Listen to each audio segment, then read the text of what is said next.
Ciao a tutti, hello from Chef Emma. Here we are another day with a new recipe. Today we are making bucatini alla matriciana, classic Italian dish found in the region of Lazio.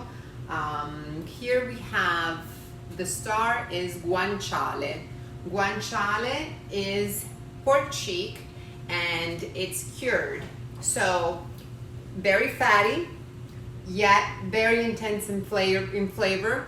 A little peppery when they cure it in the outside. You're gonna find some rosemary and pepper mainly. Sometimes a little bit of a spice also to kind of give it a little bit of a kick. But for this dish, we are actually kicking it up a notch by adding chili flakes as well. Okay, so that's a bit spicy, but it's fabulous. Right here, I have my pan heating up with absolutely no oil. The reason of this is because if you look at the guanciale is very fatty. So the fat that this guanciale will release will be just enough for me to start my sofrito. For my sofrito, we have something a little bit different here. I do have a little bit of celery that I just diced in there, but I have red onions, and my red onions are sliced in larger slices, not diced, okay? So they're technically, that is because of the red onion is gonna be a little bit stronger in flavor compared to the white one. And also at the end, your presentation with the strips of the red onions is really gonna be pretty.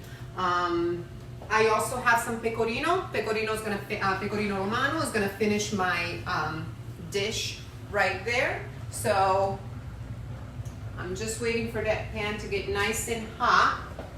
And for the pasta we're using bucatini.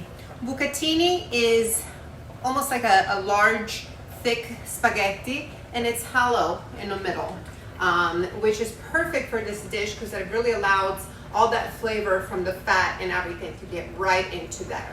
What's the dish you're making today? Bucatini alla matriciana. Okay? Right on this side, I just have my pot of boiling water to get me going with the pasta. As I said, so on this dish, we are gonna start no fat on the pan, so no oil, because our guanciale here will release the fat. I might have to add a little bit, but see, I already can tell just by putting that guanciale there. You can see already how it's releasing the fat. So this is perfect to start your sofrito. Some people make it with pancetta. If you're gonna make it with pancetta, you might need a little extra oil on there to start your sofrito. The difference, you don't really have much. I mean, yes, you do have some difference. I mean, it's mainly the fat content in it, and also the peppery feel that the guanciale is going to give you versus pancetta. So we really want to get that rendered because, yes, we're still going to savor some of the fat when we have the actual dish on itself, but we really want to render to start your sofrito and also give it a little bit of crispiness in there, okay?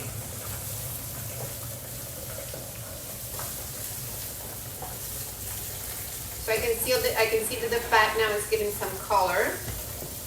So that's really rendering really well in there. So I'm gonna add my celery. So I want it to start to kind of get nice and soft, okay?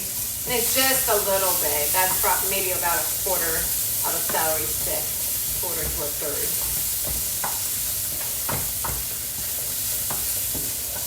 So if you can see the pan, it released quite a lot of fat, and this is why we don't want to add any oil to that, otherwise it will get too oily.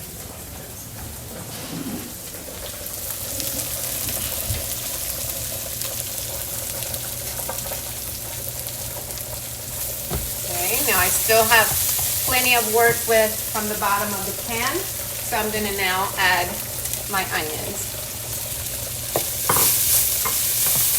My water on this side is boiling nice and so I'll put my bucatini in there.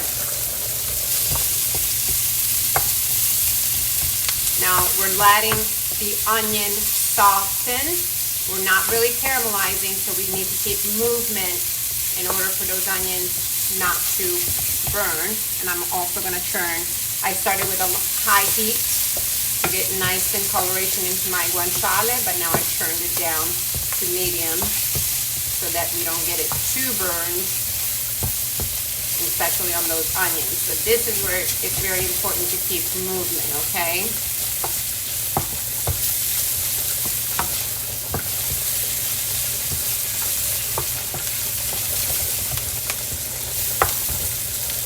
Okay, now I can see that my onions are nice and soft. Laura says hi, Yes. by the way. Hi, how are you? This is Laura.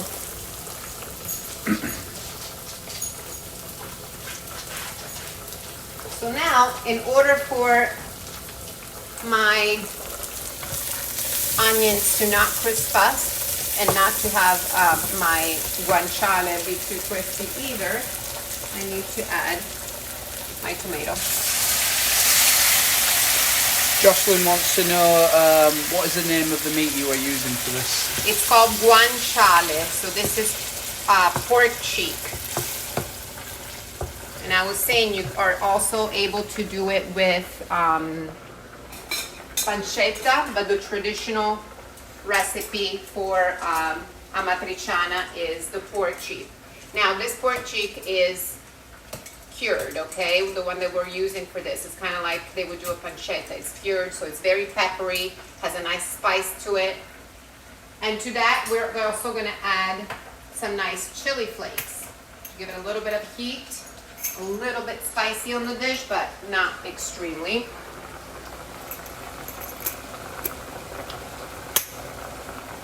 If you like garlic, this would be a good time to add some garlic.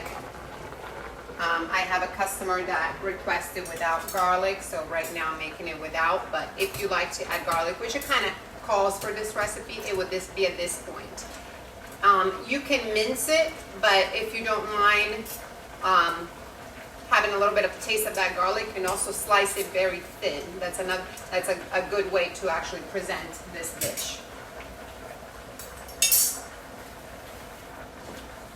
Okay, so now with the lowering of the heat, we're just gonna let this sauce steep. So all the flavors are gonna come together now. I have a little bit of parsley that I'm gonna add towards the end. And pecorino romano would be the suggested cheese for this.